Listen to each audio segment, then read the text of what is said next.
नमोस्तु गुरुदेव।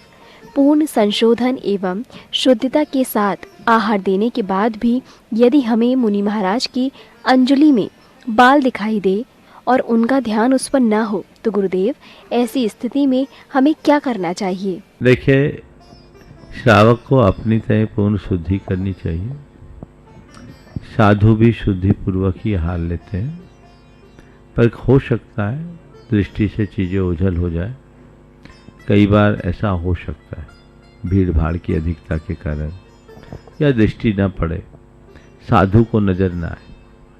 उस समय श्रावक को बहुत ही विवेक का परिचय देना चाहिए, अपने आप को सामान्य बनाए रखना चाहिए, ताकि एक्टिविटी से भी साधु को पता न लगे, क्योंकि आप तो आहार कराने के लिए साधु को लाए, अंतराय कराने के लिए नहीं।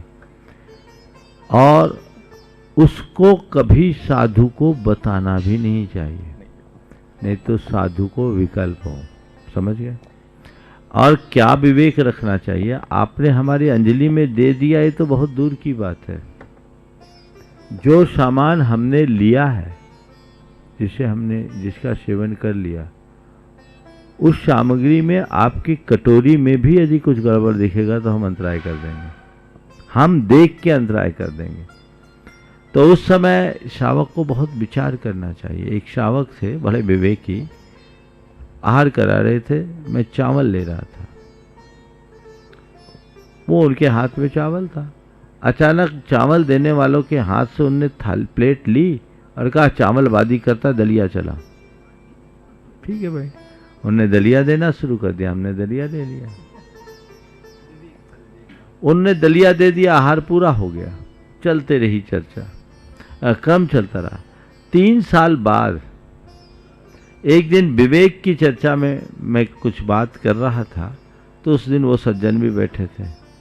बाद में पूरे चर्चा होने के बाद आए, बोले महाराज जी आपको याद है एक दिन चावल चलते चलते मैंने दलिया चलाया था? बोले आप तुम तो करते रहते, तुम लोगों का काम है ये, जो चलाओ तुम्हारी इच्छा, हम अपनी इच्छा से लेते नहीं, तुम्हारी इच्छा से लेते।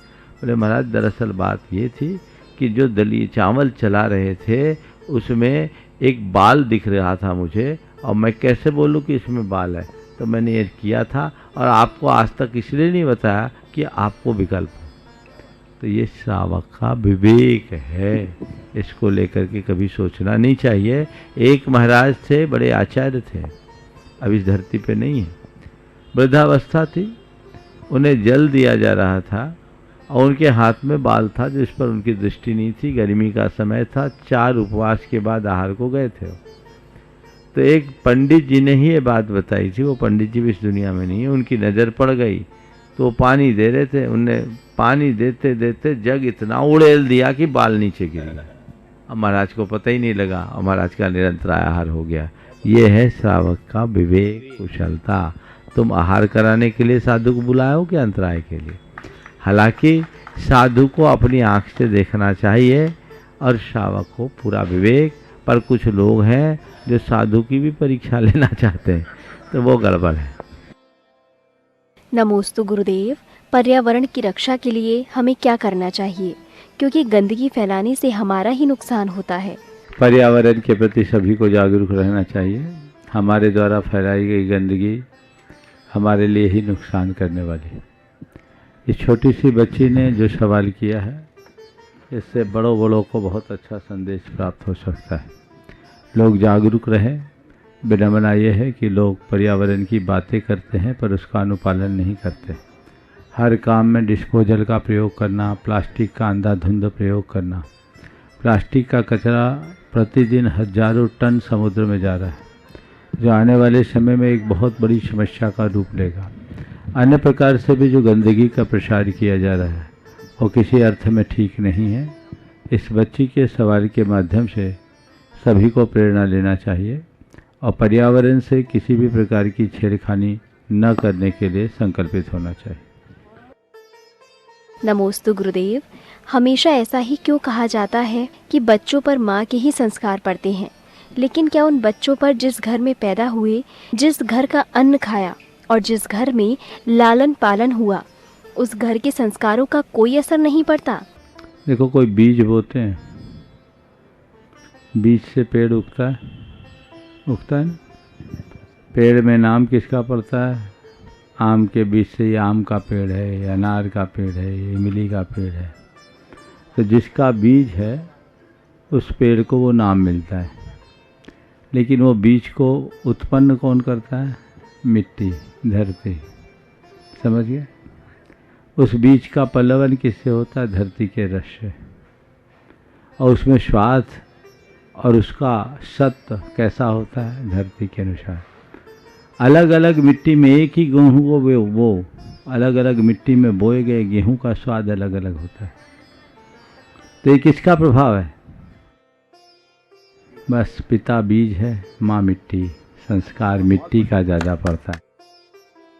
नमोस्तु गुरुदेव। धर्म और देश पर एक साथ विपत्ति आने पर हमें पहले किसकी रक्षा करनी चाहिए, धर्म की या देश की?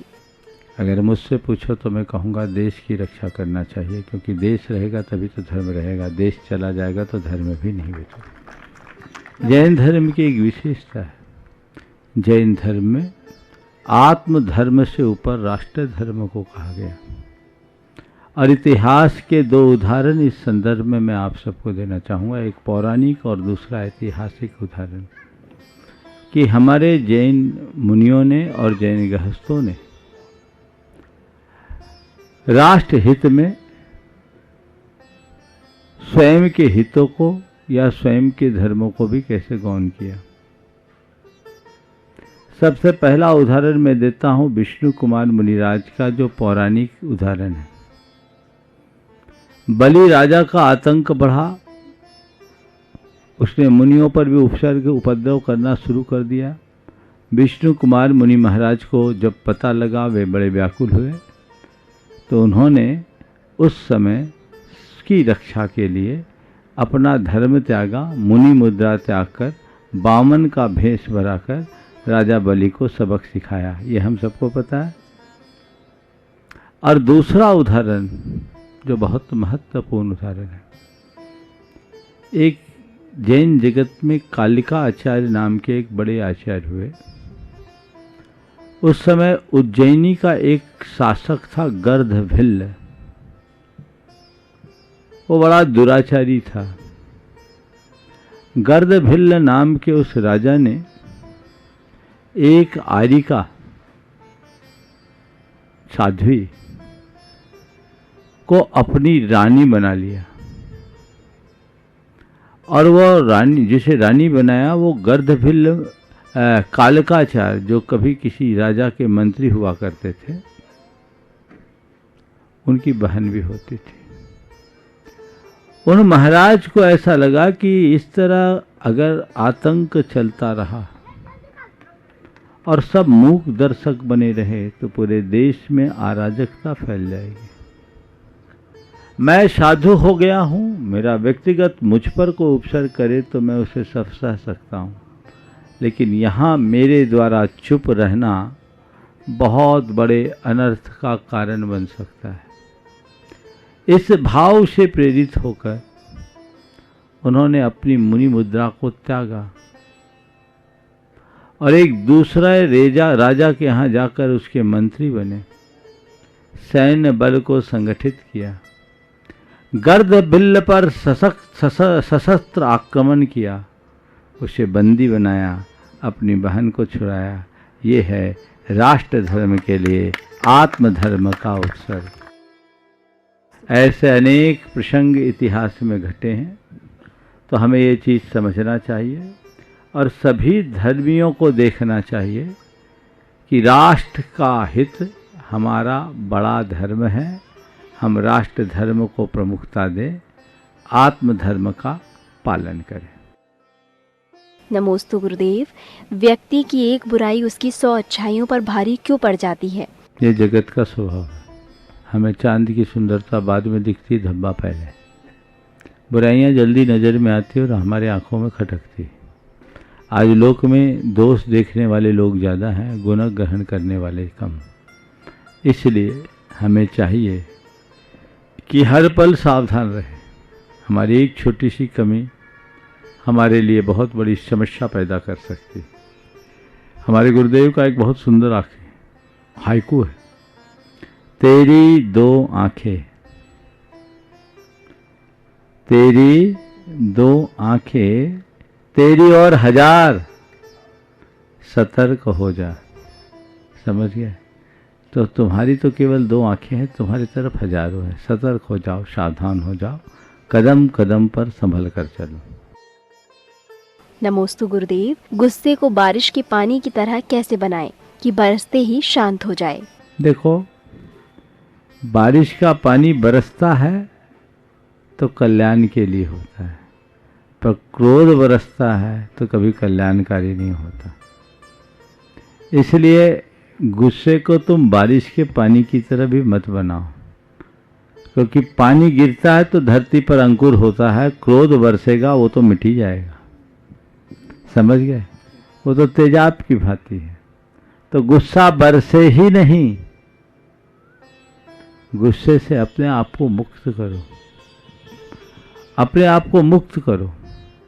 और हाँ, अगर कहो तो मैं ये कह सकता हूँ, अपने अंदर के गुस्से को इस तरह सुखा डालो कि कालांतर में वह तुम्हारे अंदर से क्षमा की वर्षा के रूप में बरसे और जीवन आगे बढ़ सके। नमोस्तु गुरुदेव, बच्चों को पढ़ाई में एकाग्रता बढ़ाने के लिए क्या करना चाहिए? बच्चों को पढ़ाई के प्रति जागरूक करें और बच्चों को योग कराएं, उनसे ओंकार की नाद कराएं। ओंकार की गहरी नाद करने से भी एकाग्रता बढ़ती है। अगर बच्चे थोड़ी देर के लिए 5 मिनट का भी भावना योग करते हैं तो उससे भी उनकी एकाग्रता बढ़ती है। और बच्चों को एक बात बताएं कि तुम्हें जो कुछ करना है सो करो, पर एक बात अपने दिमाग में बिठा दो कि पढ़ाई किए बिना तुम्हारा काम नहीं होगा। तो बच्चे धीरे धीरे पढ़ने में अपनी एकाग्रता रखेंगे। खेल कूद के लिए बच्चे को मना न करें, उन्हें खेलने कूदने दें, पर उनसे ये बात बताएं कि खेल कूद के समय खेल कूद करें और पढ़ाई के समय पढ़ाई। तो बच्चों में परिवर्तन आ सकता है। नमोस्तु गुरुदेव, क्षमा करना या मांगना, कृतज्ञता प्रकट करना और समय पर मौन रहना, प्राय इनके विवेकपूर्ण इस्तेमाल में हमसे कहीं न कहीं चूक हो ही जाती है। तो क्या ये हमारे आत्मबल की कमी है? यदि हाँ, तो इसे पुष्ट करने के लिए हमें क्या करना चाहिए? प्राय लोग इसमें स्खलित होते हैं, समय पर चूकते हैं, क्षणास्पात बोध होता है। ये एक कमजोरी है, संस्कारगत, और इस कमजोरी को बड़े आसानी से आप समाप्त कर सकते हैं यदि नियमित भावना योग करें। खाली समय में जब आपको ये लगता है कि यहाँ चूक गए, तो आप चूक गए उसे दिमाग से हटाएं। मुझे क्षमा करना है, मुझे क्षमा मांगना है, मुझे कृतज्ञ रहना है, मुझे समय पर चुप रहना है। ये 4 कमांड बार बार दोहराइए। आप देखिए, जब भी ऐसा मौका होगा आपके अंदर से आवाज़ आएगी, मुझे क्षमा कर देना है, और आप क्षमा करोगे। मुझे क्षमा मांग लेना है, क्षमा मांग लोगे। फिर आपको कृतज्ञता ज्ञापित करने में एक पल नहीं लगेगी, और अंदर से आवाज़ आएगी चुप रहा, तो आप बोलोगे नहीं। ये स्थितियाँ होती। नमोस्तु गुरुदेव, कुछ रिश्ते हैं इसलिए चुप हैं और कुछ चुप हैं इसलिए रिश्ते हैं। गुरुदेव, दोनों वाक्यों में छिपी हुई गहराई से हमें अवगत कराने की कृपा करें। देखिए, ये मनुष्य के विवेक की बात है। अगर मनुष्य के हृदय में प्रेम और आत्मीयता होगी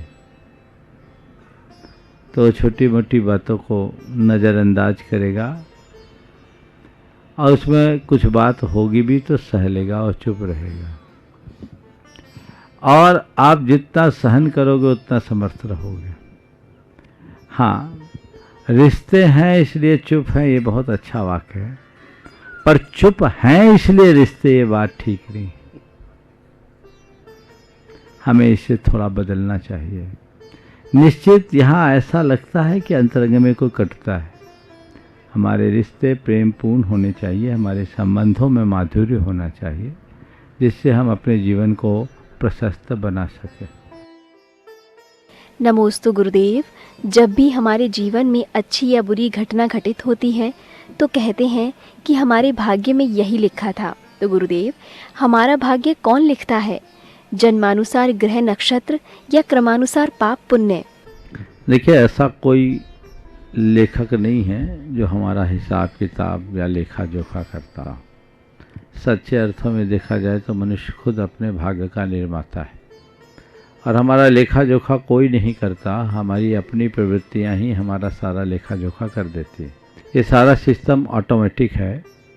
जैसे हम यहाँ बोल रहे हैं, सामने सब रिकॉर्ड हो रहा है, कैमरे लगे हैं, उसमें रिकॉर्ड हो रहा है और रिले भी हो रहा है। ऐसे ही हम जैसी प्रवृत्तियां करते हैं वैसे कर्म के संस्कार हमारी आत्मा से जुड़ जाते हैं। वो हमें दिखते नहीं है, लेकिन हम जैसी प्रवृत्तियां करते हैं वैसे संस्कार हमारी आत्मा में जुड़ते हैं और वे संस्कार ही कालांतर में पककर हमारे जीवन में अच्छा बुरा परिणाम देते हैं। तो उससे हमारा अच्छा बुरा जीवन बनता है, वही हमारा भाग्य बनता है, वही हमारा प्रारब्ध कहलाता है। तो अपने जीवन को अच्छा बनाने के लिए हमें चाहिए कि हम अपनी प्रवृत्तियों के प्रति सजग और सावधान रहें।